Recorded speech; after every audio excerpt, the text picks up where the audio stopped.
સવારે વહેલા 5 વાગે આરતી પૂજા કરી અને ઉપર આવી જાઉં છું અને પાણીના કુંડા ભરવા, ચણ મૂકવી અને અજવાળું થાય એટલે બધા પક્ષીઓ ધીરે ધીરે આવે. અમુક લોકો કે બાપુ અન્નક્ષેત્ર ખોલો. આ તો અન્નક્ષેત્રથી પણ ઉત્તમ છે. હજારો પક્ષીઓ રોજ ખાવા આવે છે. નાની નાની ચકલીઓ આવે છે, કબૂતર બહુ આવે છે. અને હવે તો ચોમાસું આવ્યું એટલે બહુ કબૂતર આવશે. ચોમાસામાં એમને ક્યાંય ખાવાનું મળે નહીં એટલે બહુ આવશે. મેં અહીં ખજૂરીવાળા મેરડી માતાજી ઉપર પક્ષીઓ માટે આ બધું ચાલુ કર્યું, જમણવારનું, દાણા આપવાનું. તો પહેલાં થોડાક કબૂતર આવતા પણ હવે બહુ વધી ગયા. એમ કહેવાય ને કે રિદ્ધિ સિદ્ધિ વધી ગઈ.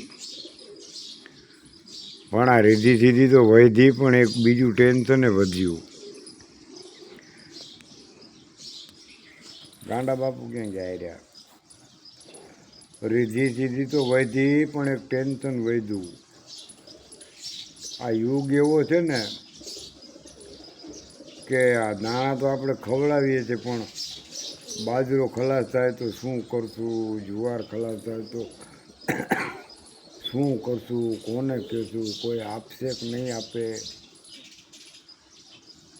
આ યુગ જ એવો છે. તોય જેને નથી દેવું હોય તો એમ જ કહેશે કે ભગવાન ઉપર ભરોસો રાખો. પણ ભગવાન ઉપર ભરોસો તો રાખીએ પણ હવે દાણા ખલાસ થવા આવે પછી તો કેટલુંક રાખવું. એટલે એમ ટેન્શન આવી જાય છે કે દાણાનું શું કરશું.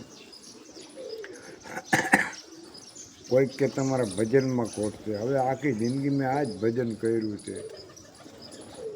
ભજનમાં ખોટ નથી, હવે આપવાવાળામાં ખોટ છે. આપી નથી શકતા, બાકી કંઈ નથી. અને લોકો કહે છે ને કે આપવાવાળા ઘણા છે, કરવાવાળું કોઈ નથી. આ હું આ ખવડાવવાળો બેઠો, આપવાવાળા ઘટે છે. જોઈ લો કેટલા પક્ષી છે, તમે જોઈ લો.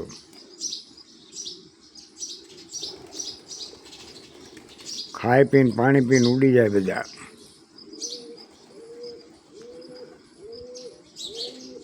ચકલીઓ બહુ આવે છે.